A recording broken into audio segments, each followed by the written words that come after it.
Hello दोस्तों, कैसे हैं आप लोग? अच्छे ही होंगे। तो जैसा कि आप लोगों को मालूम है, हम लेक्चर 19 में कुछ न्यूमेरिकल्स को डिस्कस कर रहे हैं। उसके कुछ पार्ट आप लोगों ने देख लिए हैं। अभी मैं आपके सामने एक और पार्ट को लेकर के, अब लास्ट वीडियो में जैसा कि आप लोगों को मालूम है, आपने देखा होगा कि हमने इलेक्ट्रिक फ्लक्स के एक सिलेंडर के पर क्वेश्चन को जो है क्या किया था, डिस्कस किया था। अभी हम कुछ और क्वेश्चन इलेक्ट्रिक फ्लक्स और एप्लीकेशन ऑफ गॉस थ्योरम को लेकर के डिस्कस करेंगे, है ना।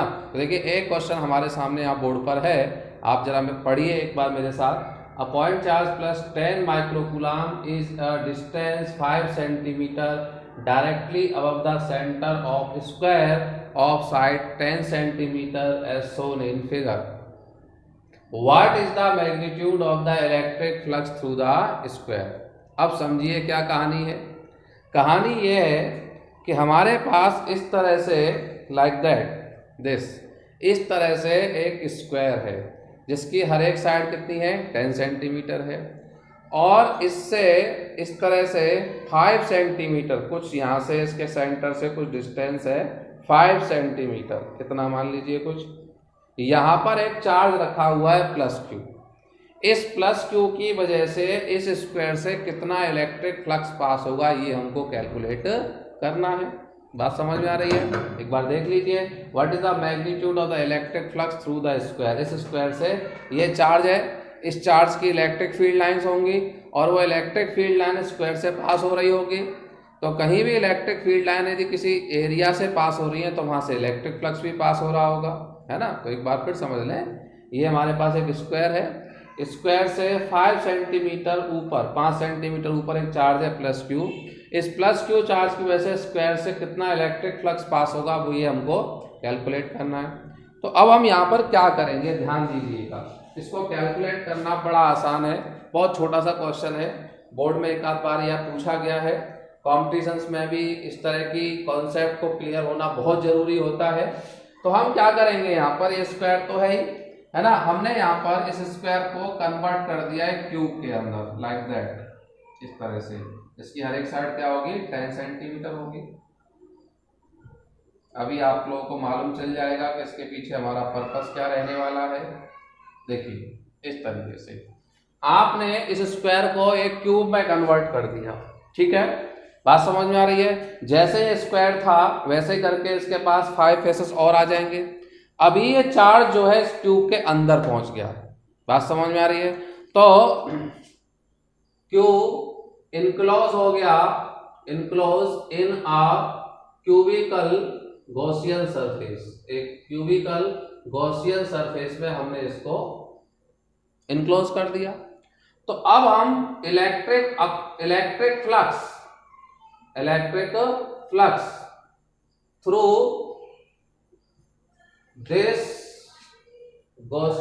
क्यूबिकल गॉसियन सरफेस, इससे कितना इलेक्ट्रिक फ्लक्स पास होगा, यही हम निकालेंगे। क्योंकि आपको मालूम है ना, गॉस थ्योरम में क्या था कि चार्ज किसी क्लोज सरफेस के अंदर होना चाहिए। यदि कोई सरफेस है और चार्ज उसके अंदर इनक्लोज कर रहा है तो उस सरफेस से कितना फ्लक्स पास होगा। तो अकॉर्डिंग टू गॉस थ्योरम, आप लोगों को बताया था, अकॉर्डिंग टू गॉस थ्योरम क्या था, phi E is equal to q upon epsilon not. Q क्या है? क्यू किसी सरफेस के अंदर जो चार्ज है वो है। तो यहाँ हमारे पास क्यूबिकल सरफेस पे कितना चार्ज है, प्लस क्यू चार्ज है, ओके। तो ये हमारे पास आ गया। अब आप देखिए, फ्रॉम 6 फेसेस, है ना, इलेक्ट्रिक फ्लक्स की वैल्यू क्या है, इलेक्ट्रिक फ्लक्स की वैल्यू है क्यू अपॉन में एप्सिलॉन नॉट। तो किसी एक फेस से कितनी होगी, एक फेस का मतलब होगा स्क्वायर, जैसे ये वाला स्क्वायर नीचे वाला। तो एक फेस का मीनिंग क्या होगा, स्क्वायर। तो 1 फेस से इलेक्ट्रिक फ्लक्स की वैल्यू क्या होगी, it is the 1/6 Q upon में एप्सिलॉन नॉट। ये बात आप लोगों को समझ में आई? इजीली आंसर कैलकुलेट हो गया। आपने क्या किया, एक स्क्वायर दिया हुआ था आपको, आपने चार्ज को पहले एक क्यूबिकल गॉसियन सरफेस में क्या कर दिया, इनक्लोज कर दिया। आपने पूरे सरफेस के लिए फ्लक्स निकाला। अब क्योंकि जो फ्लक्स है, चार्ज बिल्कुल क्यूब के बिल्कुल सेंटर में होगा और फ्लक्स है ना, तो सारे 6 के 6 फेसेस से जो फ्लक्स पास हो रहा है हमने उसको क्या कर दिया है ना 1/6 उसका कर दिया कि एक फेस से कितना पास होगा, ये हमने इसमें कैलकुलेट किया। लेकिन अगर मान लीजिए ऐसा क्वेश्चन बुक्स में आप लोगों को मिल जाएगा कि अगर हमारा जो चार्ज है वो किसी क्यूब के वर्टेक्स पर इस तरह से रखा हुआ है, बात समझ में आ रही है ना, तो फिर क्या करेंगे आप, अब ये चार्ज किसी सरफेस के अंदर इनक्लोज नहीं है, सरफेस पर रखा है, तो आप इसे गॉस थ्योरम को अप्लाई करके अगर आप इसको सॉल्व करना चाहेंगे तो देखिए जरा समझिएगा मेरे साथ। ये क्यूब है, क्यूब के साइड में एक क्यूब आ जाएगा, ठीक है, एक क्यूब साइड में आ जाएगा, और इनके ये जो इसके साइड में ऐसे करके क्यूब आ जाएगा। देखिए समझिएगा बात को, इस तरह से इसको प्रॉपरली एक क्यूबिकल सरफेस में अरेंज करने के लिए देखिए समझे, इस तरीके से ये साइड में आ गया। इसी तरीके से दो क्यूब इनके पीछे भी आ जाएंगे ऐसे करके, जैसे ये 2 है आपको दिखाई दे रहे हैं, 2 यहाँ आ जाएंगे, टोटल कितने हो गए 4। और ठीक इसी तरीके से इसी तरीके से जैसे ये 4 आपको यहाँ नीचे दिखाई दे रहे हैं, ऐसे करके 4 इसके ऊपर आ जाएंगे, सही है क्या नहीं। तो इस तरह से टोटल क्यूब्स कितने हो जाएंगे, टोटल क्यूब हो जाएंगे 8। लेकिन 8 क्यूब्स में से जो फेसेस जिनसे कि इलेक्ट्रिक फील्ड लाइन पास होंगी वो कौन से होंगे, जैसे 1 2 और यहां पर एक होगा, इधर एक होगा, 3 और 4। ओके, तो 4 इस तरफ आप समझेंगे 4। इसी तरीके से अगर आप टोटल काउंट करेंगे तो ये हो जाएंगे आपके 24 क्यूब्स, है ना, 24 फेसेस आपके पास हो जाएंगे। 24 फेसेस कितने में, 8 में, 8 क्यूब्स में 24 फेसेस हो जाएंगे आपके पास। और अकॉर्डिंग टू गॉस थ्योरम है ना, ये 24 फेसेस यानी कि टोटल सरफेस से जो इलेक्ट्रिक फ्लक्स की वैल्यू होगी वो होगी Q/ε0। तो एक फेस से कितनी होगी 1/24 Q/ε0। तो इस तरह से आप इस क्वेश्चन को भी क्या कर सकते हैं, सॉल्व कर सकते हैं। ठीक, बात समझ में आई दोस्तों। अब हमारे पास एक और क्वेश्चन है ना, बड़ा इंपॉर्टेंट है, एनसीईआरटी क्वेश्चन है और तमाम जगह पर आप लोगों को ये क्वेश्चन देखने को मिलता है। क्वेश्चन क्या है मेरे साथ जरा समझेंगे, है ना, और थोड़ा ध्यान से इसको देखेंगे। एक बार आपको लगा कि टफ है तो आप कोशिश करेंगे लेकिन फिर आपको समझ नहीं आएगा, तो पहली ही बार में बड़े ध्यान से सुनना है और आप लोगों को समझना है क्वेश्चन को। क्वेश्चन क्या है देखिए जरा, the electric field component in figure are Ex alpha x की पावर 1/2। यानी कि देखिए यहाँ पर आपको, चलिए मैं एक साथ बता दूंगा, Ey = Ez = 0 in which alpha 800 newton per coulomb metre square. Calculate the flux phi through the cube, है ना, and the charge within the cube, and a की वैल्यू दे रखी है आपको 0.1 मीटर। अब एक एक बात को आप ध्यान सुनिएगा। आप देख सकते हैं यहाँ पर ये x y and z Cartesian plane है और ये इसका क्या हो गया, ओरिजिन। इस ओरिजिन से कुछ डिस्टेंस a पर एक क्यूब रखा हुआ है, a डिस्टेंस पर मान लो a डिस्टेंस 10 सेंटीमीटर पे क्यूब रखा हुआ है और इस क्यूब की साइड भी क्या है, a है। जितना डिस्टेंस यहां से यहां तक है इस क्यूब का ओरिजिन से, वही इसकी साइड भी है।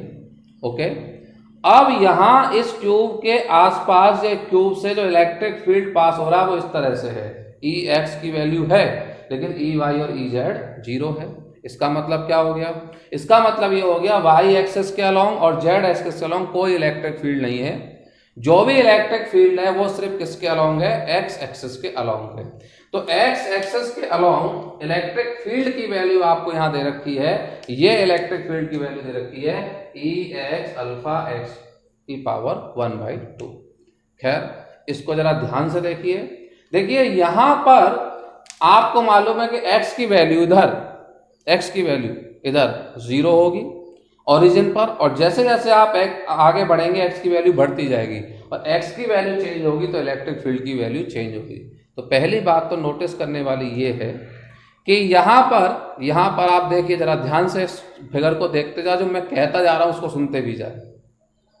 पहली बात तो यहाँ जो ये क्यूब है इसमें टोटल होंगे 6 फेसेस, 2 इस तरह से 2 ऐसे, 2 ऐसे, 2 ऐसे और 2 ऐसे, ठीक है। देखिए एक बार, दो ऐसे ऐसे ऐसे, ठीक है, इस तरह से, है ना, और दो ऐसे और दो ऐसे, 6 फेसेस टोटल होंगे। इन 6 फेसेस में से सिर्फ 2 फेसेस जो एक्स एक्सिस के परपेंडिकुलर हैं, जो रेड मैंने मार्क कर रखे हैं, ये और ये, इसी से सिर्फ इलेक्ट्रिक फील्ड लाइन पास होंगी। ठीक है कि नहीं? क्यों? क्योंकि इलेक्ट्रिक फील्ड किसके अलोंग है? X axis along. तो एक्स एक्सिस के साथ जाने वाली या एक्स एक्सिस की डायरेक्शन में जाने वाली इलेक्ट्रिक फील्ड लाइन सिर्फ इन्हीं 2 फेसेस से, जो इस तरीके से हैं, इन्हीं 2 फेसेस से सिर्फ क्या होंगी? पास होंगी। बाकी के जो 4 फेसेस होंगे उनके साथ इलेक्ट्रिक फील्ड का एंगल कितना होगा? 90 डिग्री होगा, तो उनसे कोई फ्लक्स पास नहीं होगा। तो यानी कि 6 फेसेस में से, है ना, इलेक्ट्रिक फ्लक्स, है ना, आई ई passes through only 2 faces perpendicular to x axis, जो x axis के परपेंडिकुलर है। ओके, है ना? तो 6 फेसेस में से 5 passes through only 2 faces perpendicular to x axis, है ना। 4 फेसेस से जो फाई ई की वैल्यू रहेगी वो क्या रहेगी? 0। ठीक है ना? तो 6 फेसेस हैं क्यूब के, 6 फेसेस ऑफ क्यूब में से 2 से इससे और इससे इलेक्ट्रिक फील्ड लाइन पास होगी, फ्लक्स पास होगा। बाकी रहे 4, उनसे कोई फील्ड पास नहीं होगा, क्योंकि साफ साफ दिख रहा है कि इलेक्ट्रिक फील्ड लाइंस या इलेक्ट्रिक फील्ड सिर्फ किसके अलोंग है? एक्स एक्सिस के अलोंग ही है, वाई और जेड के अलोंग नहीं। इतनी बात समझ में आई? चलिए, एक चीज और समझ में आ रही है कि ये इलेक्ट्रिक फील्ड जो दे रखा है ये वेरिएबल है, अल्फा एक्स की पावर 1/2। जैसे जैसे एक्स चेंज होगा, जैसे जैसे एक्स चेंज होगा, वैसे वैसे इलेक्ट्रिक फील्ड की वैल्यू भी चेंज होगी। देखिए, अगर यही इलेक्ट्रिक फील्ड, देखिए मेरी बात को समझिएगा, यही इलेक्ट्रिक फील्ड अगर यूनिफॉर्म होता तो इसका क्या मतलब होता? अगर मान लीजिए ये 3 फील्ड लाइन इधर से एंटर करती, तो यही 3 फील्ड लाइन इधर से क्या कर जाती? एग्जिट कर जाती। ओके, यहां एंगल होता 180 डिग्री, यहां पे नेगेटिव वैल्यू आती है इलेक्ट्रिक फ्लक्स की, और यहां पॉजिटिव वैल्यू आती। मैं क्वेश्चन करा चुका हूं आप लोगों को सिलेंडर वाला। तो नेगेटिव फ्लक्स और पॉजिटिव फ्लक्स की वैल्यू इक्वल होती और नेट फ्लक्स क्या हो जाता? 0 हो जाता। यहां पर फ्लक्स की वैल्यू 0 हो जाती। ठीक है कि नहीं? क्योंकि नेगेटिव और पॉजिटिव फ्लक्स। लेकिन यहां पे क्योंकि इलेक्ट्रिक फील्ड यूनिफॉर्म नहीं है, इट इज नॉन यूनिफॉर्म। कैसा है ये? Non uniform. तो अब यहां पर क्या होगा? इस फेज से जो इलेक्ट्रिक फ्लक्स की वैल्यू होगी, इसमें जो एंटर हो रहा होगा, इससे बाहर जो जा रहा होगा, वो इक्वल नहीं हो सकता, क्योंकि एक्स के साथ इलेक्ट्रिक फील्ड की वैल्यू चेंज हो जाएगी। तो इलेक्ट्रिक फील्ड की वैल्यू चेंज होगी तो फ्लक्स की वैल्यू भी चेंज हो जाएगी। ओके, बात समझ में आ रही है? तो देखिए यहां पर ई एक्स इज इक्वल टू, है ना, समझेंगे बात को। यहां पर अल्फा की वैल्यू अगर पुट कर देंगे तो 800x⁴ बात समझ में आ रही है? चलिए, अब देखिए यहां पर आपको समझ में आ गया कि 2 फेसेस से फ्लक्स पास हो रहा है। तो ये वाला इधर वाला, तो ये क्या हो गया? This is what the right face, और ये वाला जो है ये क्या हो गया? This is what the left face. एक एक बात को समझते चलिए। यहां पर मैंने ये एन कैप ड्रॉ कर दिया, इधर ये एन कैप हो गया और इधर ये एन कैप हो गया। आपको मालूम है एन कैप हमेशा सरफेस के परपेंडिकुलर आउटवर्ड ड्रॉ होता है। ठीक है, और यहां पर ये इलेक्ट्रिक फील्ड की डायरेक्शन ऐसे करके हो गई। ठीक, तो अब देखिए सबसे पहले मैं निकालता हूं लेफ्ट फेस से। ठीक है ना, फ्लक्स थ्रू लेफ्ट फेस, ये वाला, इससे निकालते हैं। तो इसको लिखते हैं फाई एल। क्या लिख रहे हैं? इसको फाई एल लिख रहे हैं। तो क्या हो जाएगा? ध्यान से देखें, ये होगा आपका ई एक्स इंटू एरिया, है ना, इस फेस का एरिया। तो एरिया कितना हो जाएगा? एरिया हो जाएगा a²। ओके, और साथ ही साथ एंगल कॉस कितना हो जाएगा? 180 डिग्री, क्योंकि इलेक्ट्रिक फील्ड और एन कैप दोनों की डायरेक्शन क्या है? जस्ट ऑपोजिट है। ये फॉर्मूला कहां से आया? आप लोगों को बताया गया था। इलेक्ट्रिक फ्लक्स का फॉर्मूला होता है ई ए कॉस थीटा। तो ई तो या ई एक्स हो गया, एरिया क्या हो गया? साइड इंटू साइड, यानी कि एक स्क्वायर का एरिया होता है साइड का स्क्वायर, और थीटा कितना हो जाएगा यहाँ? 180 डिग्री। तो ये इस तरह से यहाँ पे कॉस क्या हो गया? Cos 180 degree. ओके, ये वैल्यू आ गई, कोई नहीं, ठीक है ना? आपको मालूम है cos 180 क्या होता है -1, सो माइनस ई एक्स ए का स्क्वायर, ये हो जाएगा। अब ध्यान से दें, यहां पर ई एक्स की वैल्यू को भी पुट करिए, फाइव एल माइनस ई एक्स की वैल्यू क्या होगी 800, और देखिए यहां से यहां तक x की वैल्यू क्या हो जाएगी a, यहां से यहां तक x की वैल्यू क्या हो जाएगी a, ठीक है ना, a की पावर 1/2 इंटू a का स्क्वायर, ये हमने लेफ्ट फेस से निकाल लिया। अब जैसे लेफ्ट फेस से निकाला, same to same right face से निकालिए, फ्लक्स थ्रू राइट फेस, ठीक है, राइट फेस के लिए x की वैल्यू क्या हो जाएगी 2a हो जाएगी, पहले लिख देता हूं, ठीक है, जिससे कि आपको कंफ्यूजन ना हो, और यहाँ पे x की वैल्यू क्या थी a थी, ठीक है। चलिए तो क्या होगा 5r e x है ना a स्क्वायर, यहाँ पे हो जाएगा cos 0 डिग्री, यहाँ देखिए इलेक्ट्रिक फील्ड और n कैप दोनों की डायरेक्शन सेम है, तो cos 0 डिग्री, ठीक है, ये हो जाएगा 5r e x की वैल्यू क्या होगी, ये रही 800 x की जगह 2a की पावर 1/2 इंटू a की पावर 2 cos 0 डिग्री प्लस का 1, सो 5r आप ध्यान देंगे, एक एक बात पर आपको ध्यान देना है, ये हो जाएगा आपके पास 800 इंटू 2 की पावर 1/2 इंटू a की पावर 1/2 इंटू a की पावर 2। ये बात समझ में आ रही है आप लोगों को, आप समझ पा रहे हैं इस बात को, वेरी गुड। सो अब आपको नेट फ्लक्स निकालना है, आपको नेट फ्लक्स निकालना है, तो ये क्या होगा 5e इज इक्वल टू होगा 5r प्लस 5l, ओके। सो सारी वैल्यूज को पुट करिए आप लोग यहाँ पर, अगर वैल्यूज को आप लोग पुट करते हैं तो आप लोगों को क्या मिलेगा उसको देखें, उसको ध्यान देंगे आप लोग जरा, तो ये आप लोगों को आ जाएगा 5e इक्वल टू देखिए आप क्या निकाल पाएंगे इसको, ये आएगा आपके पास a की पावर 3/2 कॉमन ले लेंगे, जैसे यहाँ पे आप देखिए ये हो जाएगा -800, दिस इज व्हाट a की पावर 3/2, और यहाँ पर भी ये हो जाएगा आपका, इसको सॉल्व करेंगे आप लोग तो ये हो जाएगा आपके पास a की पावर 3/2, तो और साथ ही साथ आप 800 को भी कॉमन ले सकते हैं, तो ये हो जाएगा 800 a to the power 3/2, okay. And जो अंदर बचेगा आप सॉल्व करेंगे, वैल्यू पुट करेंगे, तो अंदर क्या बचेगा, अंदर बचेगा यहाँ बचेगा 2 की पावर 1/2 और इधर बचेगा माइनस का 1, तो 5e है ना 800, ये a की वैल्यू 0.1 की पावर 3/2 और ये √2 माइनस का 1, आप अगर इसको कैलकुलेट करेंगे तो ये वैल्यू 5e की वैल्यू आपके पास निकल करके आती है, 5e आपके पास निकल करके आएगा 1.05 टेस्ट यूनिट लिखेंगे आप लोग, तो ये 5e की वैल्यू आपके पास निकल करके आ गई। अब एक पार्ट और पूछा था, charge within the cube, कि क्यूब के अंदर कितना चार्ज होगा, इस क्यूब के अंदर कितना चार्ज होगा। देखिए वेरी सिंपल, बड़े आराम से हम इसको कर सकते हैं। सेकंड को यहां देखिएगा आप लोग, आपको मालूम है कि 5e इज इक्वल टू क्या होता है, क्यू अपॉन में एप्सिलॉन नॉट, ठीक है।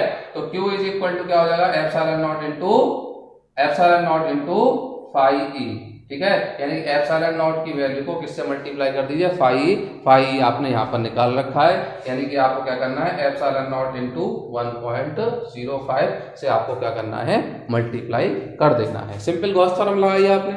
इलेक्ट्रिक फ्लक्स किसके इक्वल होता है, क्यू अपॉन एप्सिलॉन नॉट के। इलेक्ट्रिक फ्लक्स आप निकाल चुके हैं, सो चार्ज कितना इनक्लोज होगा इसके अंदर, अगर ये आप निकालना चाहते हैं कि इसके अंदर कितना चार्ज इनक्लोज हो रहा होगा, तो क्यों निकालने के लिए आपको एप्सिलॉन नॉट को 5e से क्या करना है, मल्टीप्लाई करना है। तो उम्मीद करता हूं कि आपको ये क्वेश्चन समझ में आया होगा, थोड़ा ध्यान से आराम से आपने देखा होगा तो समझ में भी जरूर आया होगा, है ना। अगर कहीं भी आपको ये सब चीजों को समझने में डिफिकल्टी हो रही है तो प्लीज आप एक बार ये जरूर देख लें कि आपने जो टॉपिक पीछे आपको वीडियोस आपने प्रॉपरली देखी है, उस कॉन्सेप्ट को समझा है या नहीं समझा है। इसके बाद यहाँ मैं चैप्टर 1 को एंड कर रहा हूँ। कुछ न्यूमेरिकल प्रॉब्लम्स डिस्कस हो गई हैं आपके साथ चैप्टर 1 की। न्यूमेरिकल प्रॉब्लम तो ये कह सकते हैं ऊंट के मुंह में जीरे के बराबर है। आपको और भी बहुत सारी प्रॉब्लम्स को लगाना चाहिए, करना चाहिए, सॉल्यूशन करना चाहिए, प्रॉब्लम आए तो मुझसे पूछना चाहिए। ओके, देन अब आप लोग स्टार्ट करेंगे। अब जो नेक्स्ट वीडियो स्टार्ट होंगी वो होंगी chapter 2 electrostatic potential and capacitance. कुछ और मेरे साथी जो टीचर्स हैं वो भी वीडियोस डाल रहे हैं अपने अपने स्कूल्स के लिए, उसके लिए। तो वो मैंने देखा है कि कुछ चैप्टर 2 में काफ़ी आगे पहुंच चुके हैं, कैपेसिटेंस तक पहुंच चुके हैं, उसमें ख़त्म करने जा रहे हैं। लेकिन चलिए देखिए, वे अपना अपना तरीका है, अपनी अपनी एक पढ़ाने की स्पीड है। अब हम लोग इलेक्ट्रोस्टैटिक पोटेंशियल एंड कैपेसिटेंस को पढ़ेंगे और जैसे पढ़ रहे थे आराम आराम से, बिना किसी जल्दबाजी के उसको पढ़ेंगे। लेकिन मैं आप लोगों को ये समझाना चाहता हूँ कि आप प्लीज़, है ना, जो भी ये लेक्चर्स आप लोग अगर देखते हैं तो इसको देखें ध्यान से, इसको नोट करें और थोड़ा बहुत बुक्स को भी पढ़ें और एक बार ये देख लें कि किस सीक्वेंस में आपको टॉपिक्स कराए जा रहे हैं। ओके दोस्तों, थैंक्स फॉर वॉचिंग।